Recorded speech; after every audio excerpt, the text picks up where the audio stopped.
নমস্কার বন্ধুরা, আমার চ্যানেলে তোমাদের স্বাগত জানাই। আজকে আলোচনার বিষয় হচ্ছে স্বামী বিবেকানন্দ। এই স্বামী বিবেকানন্দ রচনা তোমাদের পরীক্ষায় যদি পড়ে, অবশ্যই তোমরা এই রচনাটা যদি লিখে আসো তোমরা ফুল মার্কস পাবে। আর সহজ এবং সংক্ষেপে আলোচনা করা হয়েছে, তাই ভিডিওটি সম্পূর্ণ দেখো। আর তোমরা চ্যানেলে যদি নতুন হয়ে থাকো, চ্যানেলটি চটপট সাবস্ক্রাইব করে নেবে। একেবারে তোমরা খাতার উপরে হেডিং করবে স্বামী বিবেকানন্দ। এরপর তোমরা ভূমিকা পয়েন্ট দেবে। স্বামী বিবেকানন্দ ছিলেন একজন হিন্দু সন্ন্যাসী, দার্শনিক, লেখক। তার পূর্বাশ্রমের নাম ছিল নরেন্দ্রনাথ দত্ত। অনেকে ঊনবিংশ শতাব্দীর শেষের দিকে বিভিন্ন ধর্মমতের মধ্যে পারস্পরিক সুসম্পর্ক স্থাপন করে হিন্দু ধর্মকে বিশ্বের অন্যতম প্রধান ধর্ম হিসেবে প্রচার করার কৃতিত্ব স্বামী বিবেকানন্দকে দিয়ে থাকেন। এরপর তোমরা পয়েন্ট দেবে কি জন্ম ও বংশ পরিচয়। 1863 খ্রিস্টাব্দে 12ই জানুয়ারি উত্তর কলকাতার সিমলা পাড়ার বিখ্যাত দত্ত পরিবারে জন্মগ্রহণ করেন স্বামী বিবেকানন্দ।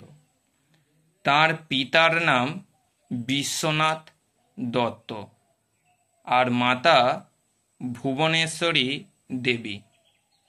স্বামী বিবেকানন্দকে ছোটবেলায় বিলে বলে ডাকত, আর তার ভালো নাম ছিল নরেন্দ্রনাথ দত্ত।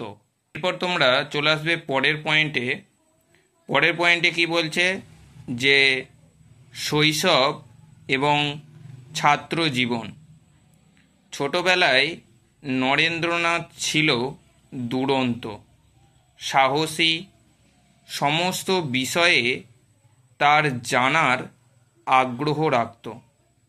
তিনি ছিলেন অত্যন্ত মেধাবী, আর ছিল তার অদ্ভুত এক ধ্যানের খেলা।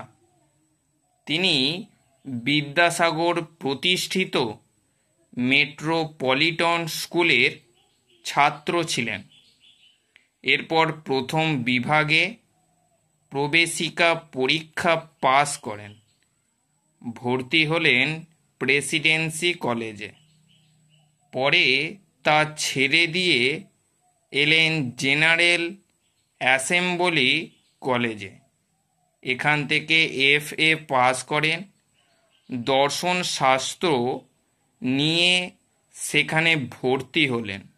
এরপর তোমরা পয়েন্ট দেবে যে রামকৃষ্ণ পরমহংসদেবের বা পরমহংসের প্রভাব। আর এই রচনা তোমরা যদি লিখে আসো অবশ্যই তোমরা ফুল মার্কস পাবেই।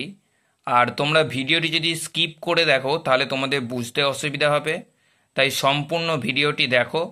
আর তোমরা যদি আরও রচনার ভিডিও যদি দেখতে চাও তাহলে আমার চ্যানেলটি সাবস্ক্রাইব করে রাখো, আর পাশে থাকা বেল নোটিফিকেশান আইকনটি ক্লিক করে অল করে রাখো, যাতে পরবর্তীকালে কোনো ভিডিও যদি আমি পোস্ট করি অবশ্যই তোমাদের কাছে পৌঁছে যাবে। তা রামকৃষ্ণ পরমহংসের প্রভাব পয়েন্টটা দেওয়ার পর তোমরা লিখবে যে প্রতিবেশী সুরেন্দ্রনাথ মিত্রের বাড়িতে ঠাকুর রামকৃষ্ণ এলেন একদিন ধর্মমূলক গান গাইবার জন্য। ডাক পড়ল নরেন্দ্রনাথের। প্রথম দর্শনেই ঠাকুর বিস্ময়ে বিমুগ্ধ হলেন। অভিভূত হলেন নরেন্দ্রনাথও। তাকে দক্ষিণেশ্বরে যাওয়ার আমন্ত্রণ জানালেন ঠাকুর। নরেন্দ্রনাথের মনেও তখন ঈশ্বর জিজ্ঞাসার নানা প্রশ্ন, সংশয়, কোথাও তৃপ্তি পাচ্ছে না। আকুল হয়ে তিনি খুঁজেছেন যথার্থ সত্যের স্বরূপ।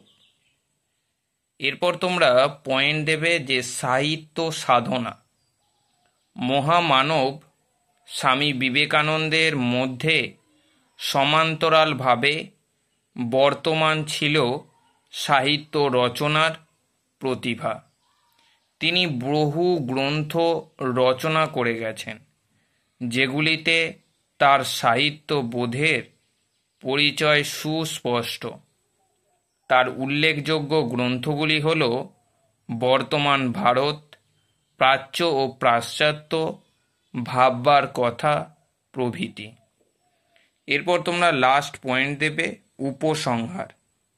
1902 খ্রিস্টাব্দে 4 জুলাই স্বামী বিবেকানন্দ পরলোক গমন করেন। বিবেকানন্দ ছিল জাতির গৌরব, সেবা ধর্মের মূর্ত প্রতীক, যুব শক্তির কাছে মৃত সঞ্জীবনী মন্ত্র। তাই স্বামী বিবেকানন্দ,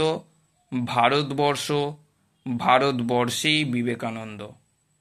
তাই এটাই ছিল আজকের ভিডিও। তাই এখানে ভিডিওটি শেষ করলাম।